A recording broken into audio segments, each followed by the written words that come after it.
for the city of Hudson on December 5th. Roll call, please. Alderperson Hall. Here. Alderperson Morset. Here. Alderperson Wakefield. Here. Thank you. Number 3 is our public comments. We have no one in the audience for public comments, so we'll move on past that to number 4, and that is approval of our minutes from our last meeting on November 14th. Move to approve. Second. Any corrections? Seeing none, all in favor? Aye. Aye. All opposed, motion carries. Thank you. Number 5, new business.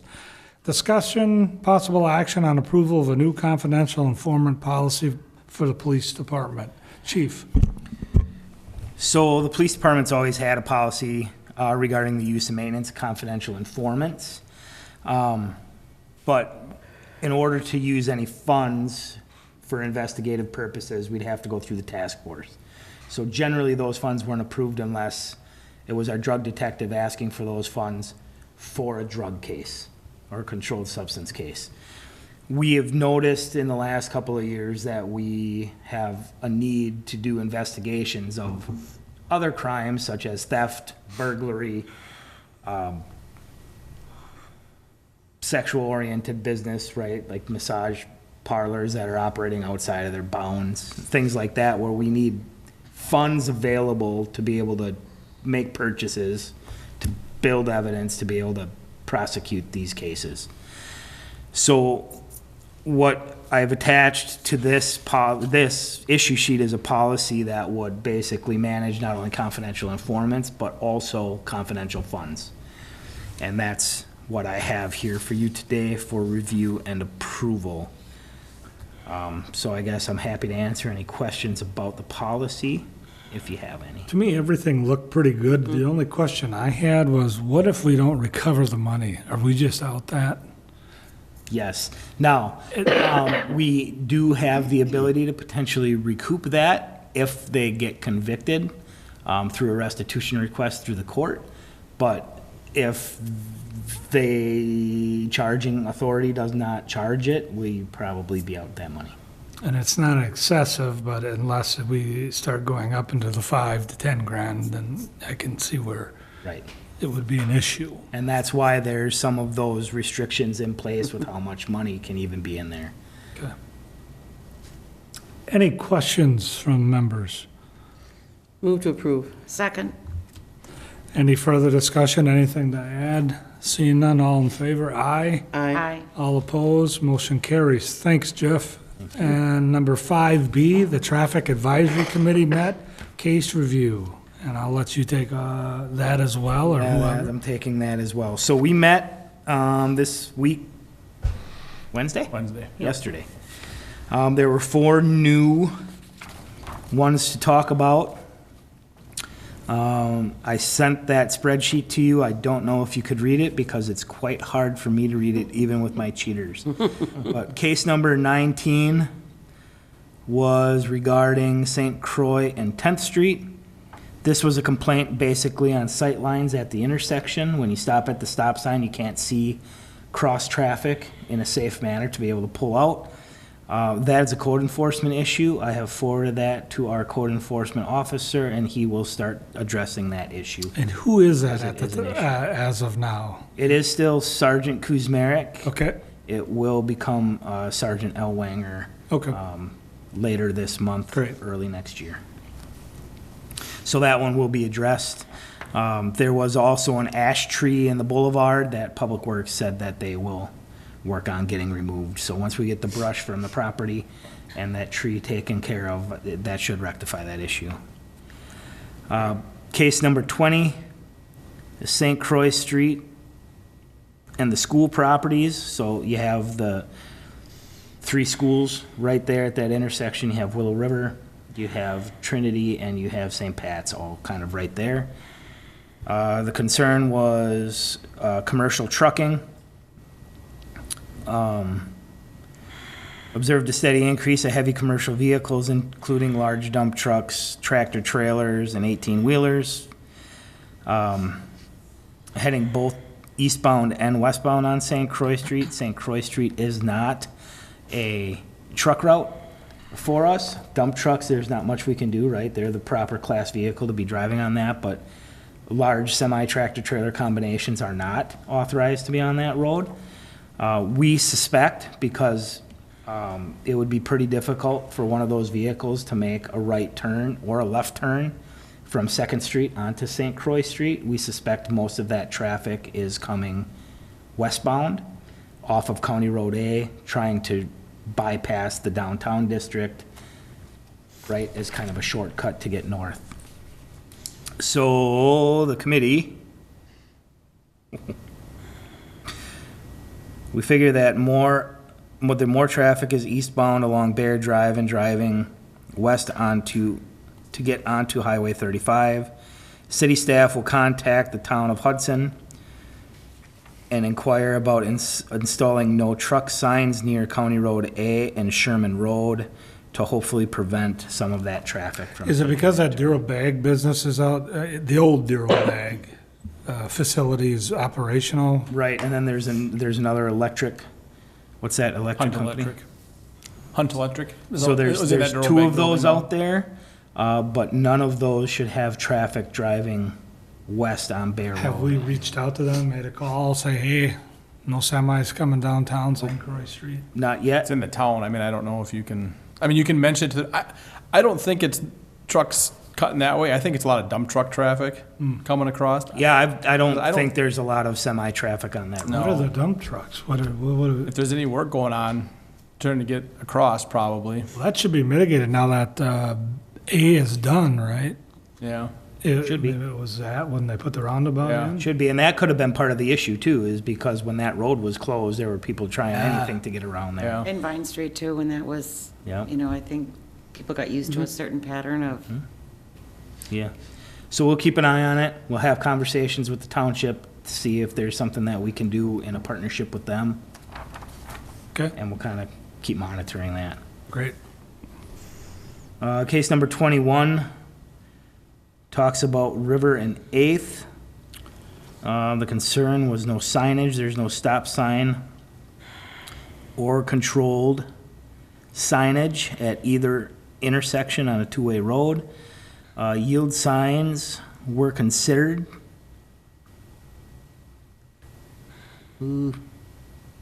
And prioritized before the stop signs. The yield sign warrants in the MUTCO are not met. So the standards. The standards for a yield sign per the MUTCO standards are not met at that intersection, so no additional signage would Was be 8th and what? River. river. So there's not high traffic volumes there. We've had no reported crashes there.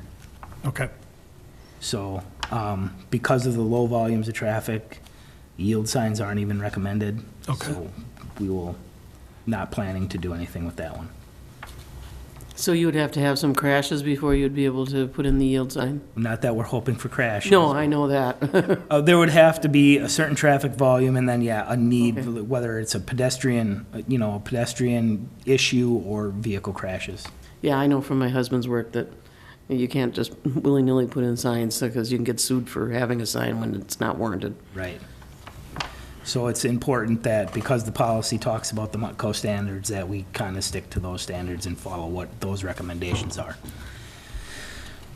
Case number 22 is the Williams parking lot. So the concern was vehicle speeds going northbound through that kind of parking area. We discussed a variety of things. The main concern was having a discussion to put speed humps in the Williams lot for the main northbound and southbound corridor. They've had many comments from customers and staff that folks are going way too fast through there. There was a parent with a 3-year-old that almost got hit. right. So we talked about it. The interest obviously wasn't high for the speed humps, so we're looking at doing something on the far south end of that thoroughfare where it meets Commercial Street to make it less attractive for people to use that as a cut-through, whether we put in like a pork chop which is basically a small median island that would force people into the parking area and not be able to come straight through, but would still allow southbound traffic to make a right onto Commercial Street. So the engineering department and Public Works are going to look at some of those alternatives to see if there is something we can do to mitigate What that. was the sentiment on the speed bumps? Other than the policy not recommending the placement of them, I don't know. Sentiment among the committee? Well, that's, the It's not, policy it's not a, recommends it's not an against it. option in the policy, so we didn't even discuss it.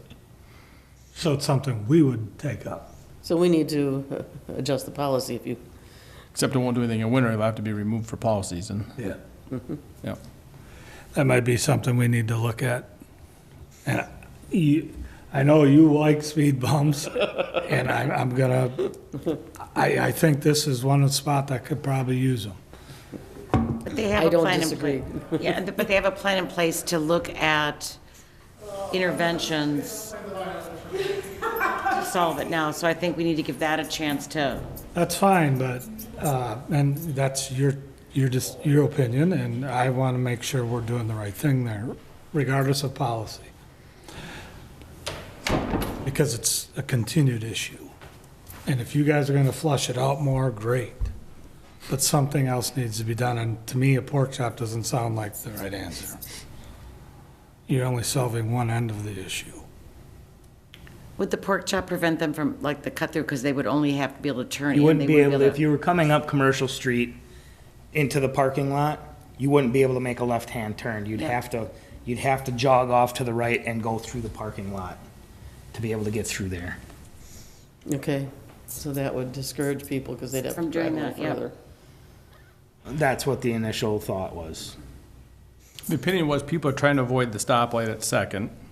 And they're using it as the cut through to bypass the stoplight to get up this way.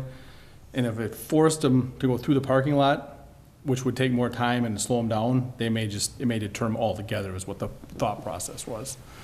If you put a barrier in their way, they're like, well, this isn't saving me any time, I might as well just stay on Second. I understand. I don't necessarily agree. And I'll reserve the right to bring it back after you guys flush it through. Yeah, yep, staff will bring options back to this committee at a later time. Okay. And that is all of those new cases. Any further questions? Any other spots that we need to add? If not, we'll move on to item 7. EMS, welcome back, John. It's been a Yeah, bit. thanks. EMS, we, update on our ambulances. We did take delivery of 2 of our new ambulances in October.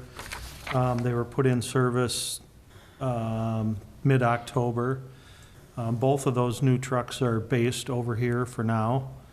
And we just took delivery of a new rebuilt ambulance that hopefully will go in service next week. We're just waiting. Once we get it, we gotta put some things in it on our own, the CAD system for dispatch and that. So that's good news for us. We still have 2 trucks, new trucks on order, and some rebuilds on the docket, but just trying to fit them in because everyone's still backlogged. Staffing, we're 100% staffing. Hopefully we can stay that way. Yeah. So it feels good to be there. And then for volumes, in October, we had 151 calls in the city of Hudson. 108 of those were lights and siren response, 39 were non-lights and sirens. And we had an average response of 4 minutes and 58 seconds and a 90th percentile at 9 minutes. It's a little bit high for us. I don't really know why that jumped out that way, but. And then November, volumes were down a little bit in November. We had 120 calls. 92 responses were lights and siren, 27 were no lights and sirens.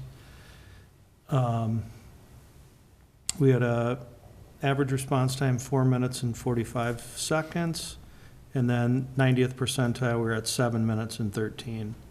Both October and November, we had a one mutual aid call in the city from River Falls. And the November one was we had a planned event in the morning, so we had moved River Falls over here into the city for an hour. And of course, they got a call, so that made it worth their while to be here. I think that's it for me. Are you unless anyone pacing has- ahead of last year? Say again? Are you pacing ahead of on-call volume? No, we're actually down. Wow, Yeah. because Drew's about ready to break his record. Yeah, over here, that's a good question, because our volume has been very steady over here. So next month I'll give you some data on that, so where we're at over here. But for us, we're maybe gonna come in around 12,100 something, where we were at 12,228 last year, so, Okay. for the overall service. Thank you. Any questions? If not, I was so excited to talk with John and EMS. Forgot six. I forgot number 6, and it'll segue right into the fire. Yep, So, there's a method to the madness. there is, you combine them. So number 6A, the insurance service office letter. Yep. So about every 5 years, ISO comes in, audits the fire departments for your ISO ratings, which is what a lot of insurance companies base your insurance rates off. It can be substantial for especially commercial properties, let alone homeowners. So about a year ago, they came in, we sat down and did an audit.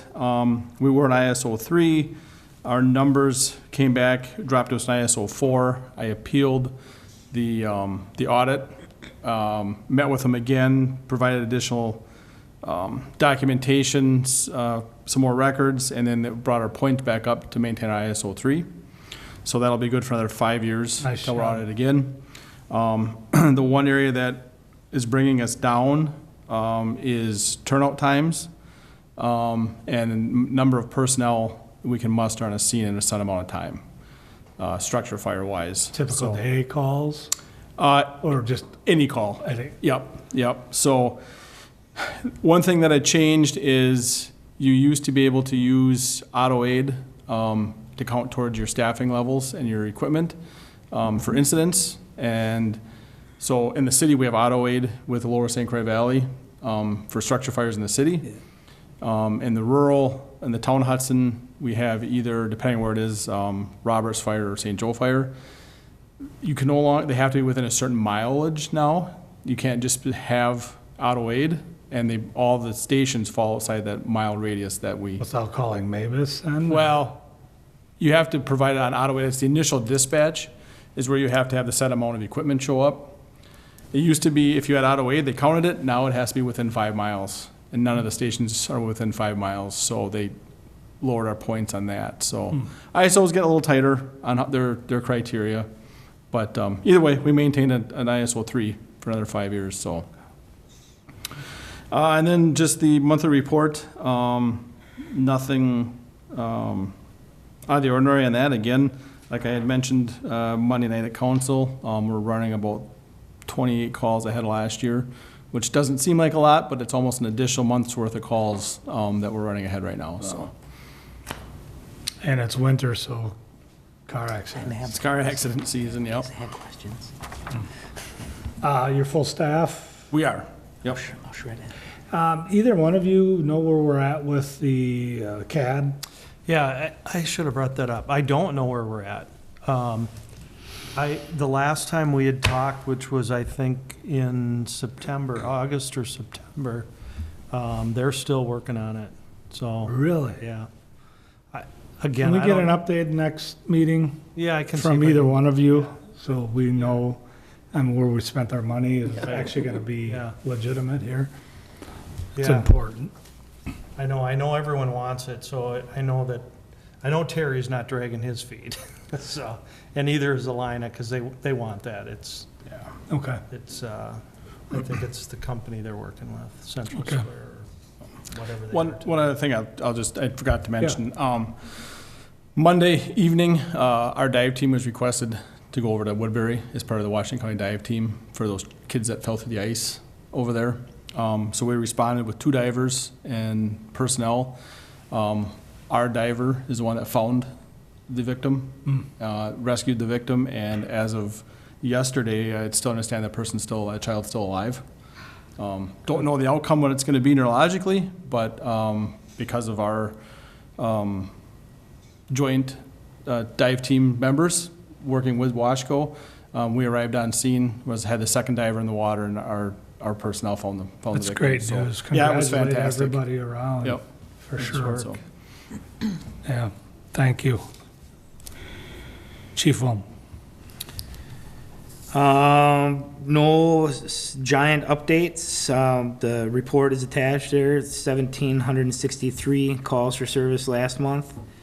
In November, I actually did an interview with the cable channel yesterday, so I pulled some to-date numbers, and we are already over 2,000 calls for service ahead of where we were at the end of last year. So it's been a busy year. And your staff is going to be up to strength come January? We will be up to full strength come the beginning of January, yes. Okay. Any questions? Any questions for any of the chiefs? If not, Melanie, you got anything to add tonight? I